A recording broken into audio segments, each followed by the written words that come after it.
Which of the following body substances that must educate the patient with hepatitis B in order to prevent the transmission? Select all that apply. Choice number 1, blood. Choice number 2, feces. Choice number 3, saliva. Choice number 4, semen. Choice number 5, urine. Choice number 6, vaginal secretion.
Correct answers of this question are 1, 3, 4, and 6.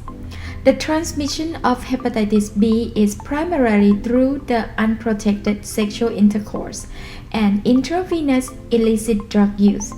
Basically, all from blood, saliva, semen, and vaginal secretions transmit Hep B infection. The way to remember the transmission of hepatitis are below. Any vowel by bowel mean A. N, E by mouth and digestive system.